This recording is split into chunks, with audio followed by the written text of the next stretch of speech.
నిజాయితీకి నిలువెత్తు నిదర్శనం డాక్టర్ ఏపీజే అబ్దుల్ కలాం గారు.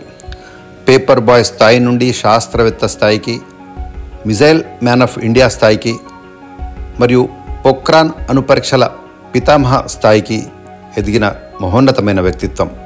2002 నుంచి 2007 వరకు భారతదేశానికి 11వ రాష్ట్రపతిగా సేవలందించారు. కలాంజీ వ్యక్తిత్వము రామేశ్వరంలో రూపుదిద్దుకుంది. వారిపై వారి యొక్క తల్లిదండ్రుల, ఉపాధ్యాయుల ప్రభావం విపరీతంగా ఉంది. వారు పదే పదే కలాం గారికి నీతి, నిజాయితీ గురించి చెప్పేవారు. కలాంజీ యొక్క జీవితంలోని కొన్ని విశేషాలను మనం గమనించినట్టయితే, ఒకసారి అబ్దుల్ కలాం గారిని ఒక కార్యక్రమానికి ముఖ్య అతిథిగా పిలవడం జరుగుతుంది. అప్పుడు ఒక కంపెనీ వారు వారికి ఒక వెట్ గ్రైండర్ని గిఫ్ట్గా ఇస్తారు. కలాం గారు నిరాకరిస్తారు.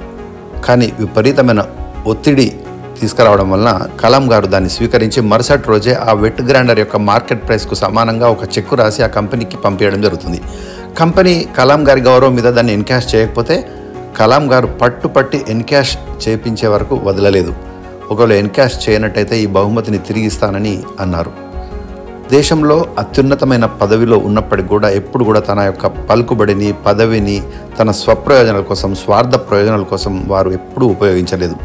వారి బంధువుల్లో చాలామంది చిన్న చిన్న ఉద్యోగాలు చేస్తూ ఉన్నప్పటికీ కూడా తన పలుకుబడిని ఉపయోగించి వారికి పెద్ద ఉద్యోగాలు ఇవ్వడానికి వారు ఎప్పుడూ ప్రయత్నం చేయలేదు. వారి కుటుంబ సభ్యులు రాష్ట్రపతి భవన్కు వచ్చినప్పుడు వారిని ఇతరులలాగానే చూశారు. ఏమాత్రం ప్రత్యేకమైన ట్రీట్మెంటు, సౌకర్యాలు వారికి అందజేయలేదు. 1979లో శాటిలైట్ SLV-3 విఫలం చెందినప్పుడు పూర్తి బాధ్యతను వారే స్వీకరించి ప్రెస్ కాన్ఫరెన్స్లో బహిరంగంగా చెప్పారు.